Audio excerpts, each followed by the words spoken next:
नमस्कार विद्यार्थियों। आज हम ब्रिटिश संविधान की विशेषताओं के बारे में अध्ययन करेंगे। एग्जाम की दृष्टि से आपके बहुत ही महत्वपूर्ण टॉपिक है ब्रिटेन, जिसे यूके यूनाइटेड किंगडम भी कहा जाता है। स्कॉटलैंड, वेल्स, उत्तरी आयरलैंड सब इसमें शामिल है। इसके संविधान एक महत्वपूर्ण है क्योंकि ब्रिटेन के संविधान को, जैसे मुनरो ये कहते हैं कि यह सभी संविधानों का जनक है। ब्रिटिश संसद सब संसदों की जननी है।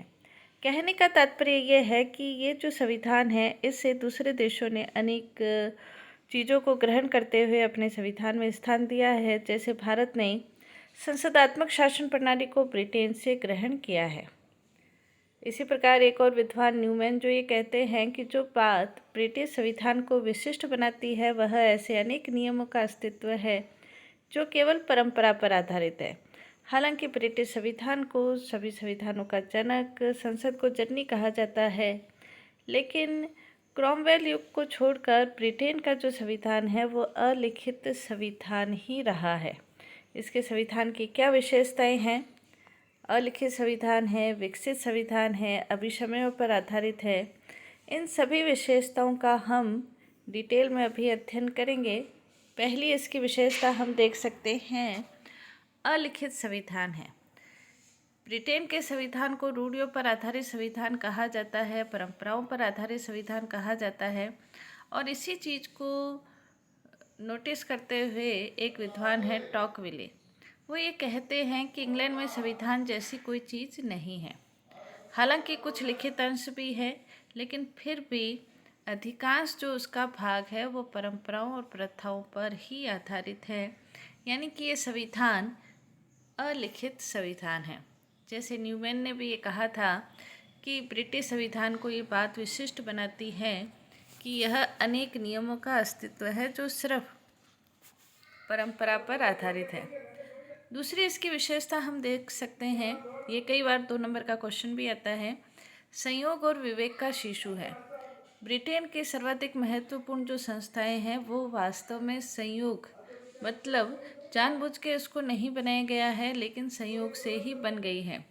जैसे अन्य देशों ने जो कैबिनेट है या प्रधानमंत्री है वो ब्रिटेन के संविधान से लिया है, लेकिन वहाँ पर कैबिनेट व्यवस्था, प्रधानमंत्री का पद, ये स्वतः ही संयोग से ही बना है।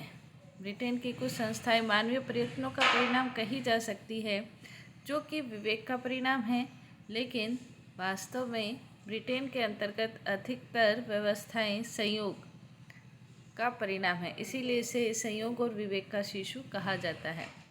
जैसे इस संबंध में मुनरो का कथन हम कह सकते हैं, ब्रिटिश संविधान पूर्णतः प्राप्त वस्तु नहीं है, वरन एक विकासशील वस्तु है।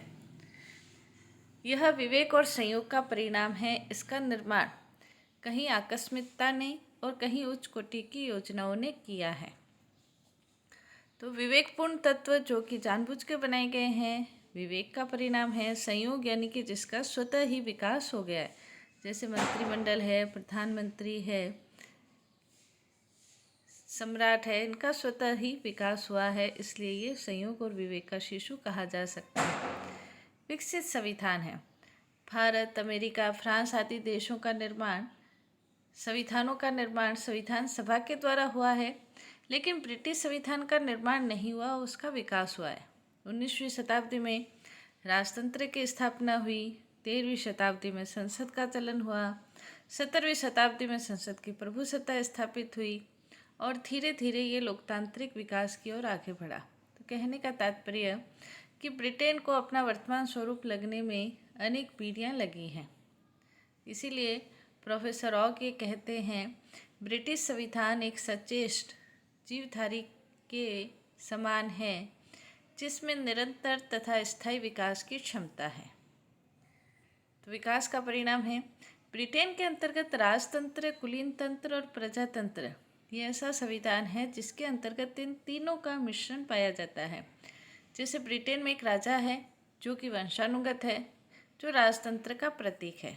इसी प्रकार लॉर्ड सभा कुलीन तंत्र का प्रतीक है, तो लोकसभा प्रजातंत्र का प्रतिनिधित्व करती है। ये इसकी महत्वपूर्ण विशेषता है। शासन के 3 महत्वपूर्ण अंग कह सकते हैं, 3 महत्वपूर्ण प्रकार कह सकते हैं, राजतंत्र, कुलीन तंत्र और लोकतंत्र। इन तीनों का ही मिश्रण ब्रिटेन के संविधान में देखा जा सकता है। प्राचीन संविधान है। ब्रिटिश संविधान की विशेषता यह है कि यह विश्व के सबसे प्राचीन संविधानों में से एक है और जो संवैधानिक विकास जो प्रारंभ हुआ है, विद्वानों का ये मानना है कि ये ब्रिटेन के अंतर्गत ही हुआ है। अभिसमय का महत्व है। ब्रिटेन का जो शासन है वो अभिसमयों पर ही आधारित है। यहाँ पर रीति रिवाज, परंपराएं, परिपाटियाँ ये सब संविधान में महत्वपूर्ण भूमिका निभाते हैं। अभिसमयों का यहाँ मतलब परंपराएं, रीति रिवाज जो लिखित रूप में नहीं है, बल्कि इन परंपराओं के आधार पर ब्रिटेन का संविधान संचालित होता है। संविधान अलिखित है, लेकिन अभिसमय यानी कि परंपराएं, रीति रिवाजों के अनुसार शासन संचालित होता है। ये इसकी महत्वपूर्ण विशेषता है। जैसे एक विद्वान फ्रीमैन ये कहते हैं, हमारे पास राजनीतिक नैतिकता की पूरी व्यवस्था है जो परिनियमों तथा सामान्य विधियों के किसी पृष्ठ पर नहीं पाई जाती, परंतु व्यवहार में घोषणा पत्र, पिटिशन ऑफ राइट्स में शामिल किसी भी सिद्धांत से कम पवित्र नहीं है। लचीला संविधान है। संविधान के 2 रूप होते हैं, कठोर संविधान, लचीला संविधान। जहाँ संसद सामान्य बहुमत यानी कि साधारण बहुमत से संविधान में कोई भी परिवर्तन कर लेती है, उसे लचीला संविधान कहते हैं। ब्रिटेन का संविधान एक लचीला संविधान है। इसीलिए वहाँ के विद्वान एंशन ने ये कहा था, हमारी पार्लियामेंट जंगली चिड़ियों व मछली की रक्षा के लिए कानून बना सकती है या लाखों लोगों को राजनीतिक शक्ति प्रदान कर सकती है। यानी कि संसद के द्वारा किसी भी प्रकार का कानून बनाया जा सकता है और इसके अंतर्गत साधारण बहुमत की आवश्यकता है। संवैधानिक परिवर्तन के लिए भी, संशोधन के लिए भी साधारण बहुमत की ही आवश्यकता है, इसलिए इसे लचीला संविधान कहा जाता है। लेकिन ये सैद्धांतिक दृष्टि से है। व्यवहार के अंतर्गत रूढ़ियाँ, परंपराओं ने संविधान के परिवर्तन को जटिल बना दिया है। आम चुनाव से पहले वहाँ पर जनमत ले लिया जाता था। आम चुनाव से पहले कोई भी परिवर्तन करना है तो जनमत के आधार पर होता था। जैसे 1911 में लॉर्ड सभा की शक्तियों में कटौती करनी थी तो 10 के चुनाव में जनता की राय जानने के बाद कटौती की गई। लेकिन वास्तविक रूप में ब्रिटेन का संविधान लचीला संविधान है। संसदात्मक प्रजातंत्र है।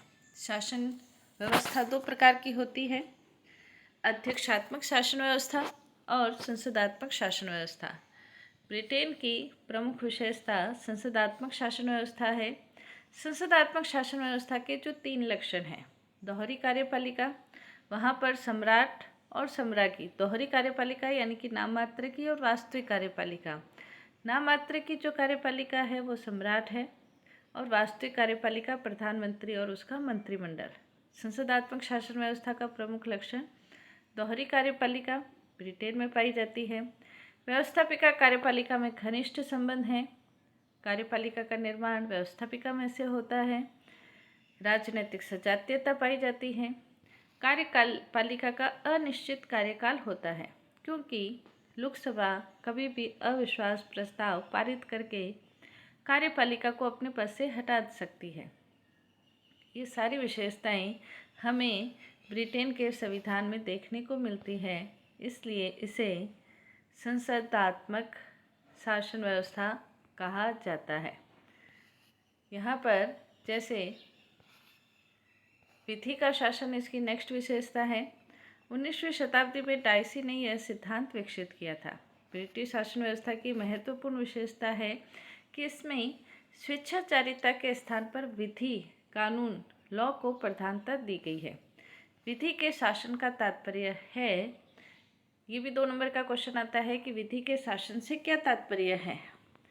विधि के शासन से तात्पर्य है देश में सामान्य कानून ही प्रधान एवं सर्वोपरि है। कानून के समक्ष सभी व्यक्ति समान हैं। संविधान नागरिक अधिकारों का ही परिणाम है, उसका स्रोत नहीं है। नागरिक अधिकार संविधान द्वारा निर्धारित न होकर स्वयं संविधान नागरिकों के अधिकारों द्वारा निर्धारित हुआ है। यानी कि जो संविधान है उसके आधार पर ही शासन व्यवस्था संचालित होती है और नागरिक उन अधिकारों का प्रयोग करते हैं। डाइसी ने ब्रिटेन के संविधान की इस विशेषता का वर्णन करते हुए कहा है, विधि के शासन के अनुसार प्रत्येक सरकारी कर्मचारी, प्रधानमंत्री से लेकर एक सामान्य सिपाही तथा कार्य एकत्रित करने वाले अधिकारी से लेकर अवैध कार्य करने वाले के लिए देश के प्रति, कानून के प्रति उसी प्रकार उत्तरदायी है जैसे आम नागरिक। यानी कि कानून के समक्ष चाहे आम नागरिक हो चाहे बड़ा अधिकारी हो, सभी एक समान हैं। ये विधि का शासन। ब्रिटेन के संविधान की एक और महत्वपूर्ण विशेषता कि यहाँ सिद्धांत और व्यवहार में अंतर है। मुनरो संविधान के रूप तथा उसकी वास्तविकता के बीच मुनरो ने कहा है कि संविधान के रूप तथा उसकी वास्तविकता के बीच आश्चर्यजनक अंतर है। वहाँ जो कुछ दिखाई देता है वह वास्तव में है नहीं। जैसे ये भी 2 नंबर का क्वेश्चन आता है, जैसे इंग्लैंड में राजतंत्र है, वहाँ पर जो सम्राट है वंशानुगत आधार पर पद प्राप्त करता है, लेकिन वास्तव में राजतंत्र वहाँ पर है, लेकिन वास्तव में वहाँ पर शासन व्यवस्था लोकतंत्र है। तो सिद्धांत और व्यवहार का अंतर है। शक्ति पृथक्करण है देखने में, लेकिन वास्तव में शक्तियों का केंद्रीयकरण एवं सामंजस्य है। कार्यपालिका और व्यवस्थापिका के बीच घनिष्ठ संबंध है। तो देखने में शक्ति पृथक्करण है, कार्यपालिका, व्यवस्थापिका, न्यायपालिका अलग है, लेकिन वास्तव में शक्तियों का केंद्रीयकरण है। सैद्धांतिक दृष्टि से ब्रिटिश संसद कैबिनेट पर नियंत्रण रखती है, लेकिन वास्तव में कैबिनेट से स्वयं नियंत्रित होती है, क्योंकि कैबिनेट का बहुमत लोकसभा में होता है। नागरिकों की स्वतंत्रता तथा उनके जो अधिकार है, ये भी एक महत्वपूर्ण विशेषता है। हालांकि संविधान में ये व्यवस्था नहीं है कि नागरिक अधिकार है, लेकिन फिर भी वहाँ के नागरिकों को अधिकारों से वंचित नहीं किया गया है। ब्रिटिश संविधान में ऐसा कुछ भी नहीं है जिससे हम कह सकें कि उसके नागरिकों को अधिकार प्राप्त नहीं है। संविधान अलिखित है, तो ये क्वेश्चन उठता है कि ब्रिटिश लोग किस प्रकार अपने अधिकारों का प्रयोग करते हैं। तो इसमें कुछ अधिकार बंदी प्रत्यक्षीकरण, शस्त्र धारण करने का, आवेदन पत्र प्रस्तुत करने का, अत्यधिक जुर्माने का, अमानुषिक दंड से बचने का, ये सभी अधिकार जागरूकता के आधार पर वो प्राप्त करते हैं। इसके अलावा भाषण अभिव्यक्ति की स्वतंत्रता, सम्मेलन संघ बनाने की स्वतंत्रता, ये भी विधि पर आधारित है। तो नागरिकों को इन अधिकारों से तब तक वंचित नहीं किया जा सकता जब तक वे उस कानून का उल्लंघन न करें अथवा किसी अन्य नागरिक के अधिकारों को आघात न पहुंचाए। कानून का उल्लंघन नहीं होता है या अधिकार को आघात नहीं पहुंचता है, ब्रिटिश नागरिक भी स्वतंत्रता और अधिकारों का प्रयोग करते हैं। संसद की सर्वोच्चता है, ब्रिटिश संसद में सर्वोच्च है। संसद का स्थान सबसे ऊपर है। क्यों है? क्योंकि वो एक मात्र कानून निर्मात्री संस्था है, साधारण बहुमत से ही किसी कानून को परिवर्तित कर सकती है। साथ ही वहाँ पर संसद द्वारा निर्मित कानून को कहीं भी चुनौती नहीं दी जा सकती। जैसे भारत और अमेरिका में न्यायिक पुनरावलोकन की व्यवस्था है, ब्रिटेन में नहीं है। इसी कारण एक विद्वान डी लॉ में लिखते हैं, संसद स्त्री को पुरुष, पुरुष को स्त्री बनाने के अतिरिक्त सब कुछ कर सकती है। हालांकि संसद की सर्वोच्च स्थिति के अंतर्गत लोकमत परंपराओं को ध्यान में रखना पड़ता है। अंतर्राष्ट्रीय कानून को भी ध्यान में रखते हुए ही कानून बनाया जाता है, लेकिन संसद की सर्वोच्चता के ऊपर वैसे कोई नियंत्रण नहीं है। मंत्रिमंडलात्मक शासन व्यवस्था है ब्रिटेन में। प्रधानमंत्री और उसका मंत्रिमंडल वास्तविक कार्यपालिका है और उन्हीं के द्वारा शासन किया जाता है। मंत्रिमंडल ही शासन की धुरी कहा जाता है। एकात्मक शासन व्यवस्था है। 2 तरह की शासन व्यवस्था होती है, संघात्मक और एकात्मक। जहाँ केंद्र और राज्यों के बीच शक्तियों का विभाजन है, संघात्मक शासन व्यवस्था। लेकिन ब्रिटेन के अंतर्गत केंद्र और राज्यों के बीच शक्तियों का बंटवारा नहीं है, सारी शक्तियाँ केंद्र के पास है। केंद्रीय सरकार ही संपूर्ण देश का शासन संचालित करती है, इसलिए इसे एकात्मक शासन कहा जाता है। यद्यपि प्रशासन की सुविधा से संपूर्ण देश विभिन्न इकाइयों में बंटा हुआ है, इन इकाइयों को कुछ शक्तियाँ भी प्रदान की गई है, लेकिन फिर भी ये शक्तियाँ उन्हें संविधान द्वारा प्रदान न करके केंद्र के द्वारा प्रदान की गई हैं। केंद्र उन्हें इच्छा अनुसार वापस ले सकता है। केंद्र सर्वशक्तिवान है, इसलिए इसे एकात्मक शासन कहा जाता है। ब्रिटेन के अंतर्गत संस्थागत राजा विद्यमान है, क्राउन है, जो एक सत्ताधारी राज सरकार का प्रतीक है। यहाँ पर जो लोकसभा का अध्यक्ष है वो निष्पक्ष है। ब्रिटेन में निर्दलीय और निष्पक्ष स्पीकर की परंपरा है। हाउस ऑफ कॉमन्स का अध्यक्ष चुने जाने पर वह अपने दल से सैद्धांतिक रूप से भी और वास्तविक रूप से भी विच्छेद कर लेता है, अलग हो जाता है। ब्रिटेन का संविधान धर्मनिरपेक्ष नहीं है। हालांकि यहाँ पर धार्मिक स्वतंत्रता प्राप्त है, लेकिन धर्मनिरपेक्ष नहीं है।